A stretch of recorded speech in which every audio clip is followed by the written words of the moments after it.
Sanskaram University, where cutting-edge technology meets the promise of world-class education. Sanskaram University, education with values. We bring you a story that's raising eyebrows across the diplomatic world and stirring unease in the Middle East.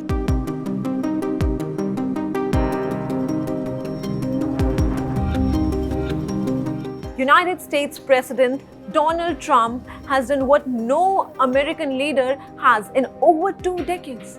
He met with Syrian President. But it is who he met and what that meeting symbolizes that is causing ripples far beyond Riyadh, where this very meeting took place. Because the man shaking Trump's hand right here was not just any head of state. It was Ahmad al-Sharaa, a former jihadist once known by the name Abu Muhammad al-Jolani, who led Al-Qaeda's most dangerous branch in Syria. A man who had until recently had a $10 million bounty on his head, that too from the United States. He now calls himself the interim president of Syria. But his past cannot be so easily rebranded. Sharaa led the Al-Nusra Front, Al-Qaeda's Syrian affiliate. He's been linked to suicide bombings, armed insurgencies and a campaign of terror that ironically once had him directly in the crosshairs of US foreign policy. So why did President Trump sit down with him? Why the smiles, the handshakes, the warm language of partnership? The meeting, part of Trump's wider Middle East tour, is being hailed by Syria's new regime as historic. For Trump, it's a bold foreign policy play, aligning with a leader who claims to have rooted out Iranian influence, crushed ISIS, and brought down the Assad dynasty in Syria. But is this diplomacy or normalization of extremism? In 2013, al-Sharaa, or I should say al-Jolani as he was then known, was designated a specially designated global terrorist by the US government. The label came with sanctions, surveillance, and condemnation. He was not just fighting Assad. He was accused of orchestrating attacks that killed civilians, journalists, and American allies. And now, he's sitting across from an American president, being offered legitimacy, possibly aid, and even investments. Because there is more to this meeting than symbolism. Syria's economy has been punctured by war and nearly a decade of Western sanctions.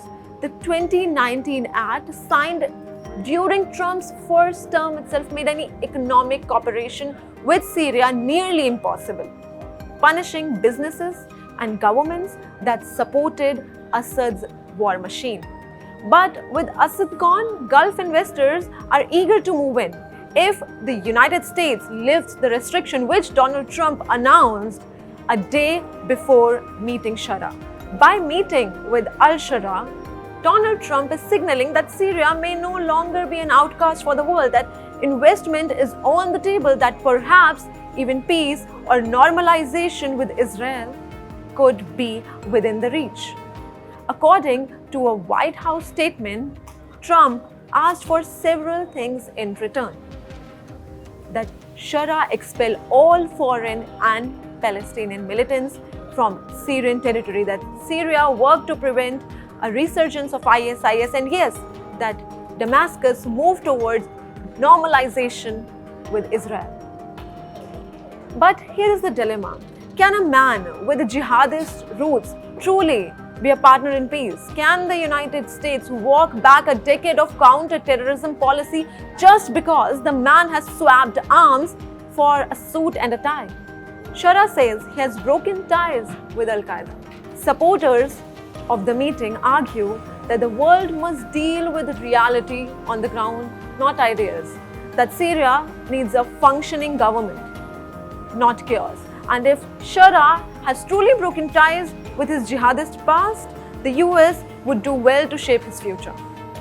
But this also sets a dangerous precedent that violent actors can simply rebrand, reposition, and be rewarded with global stature.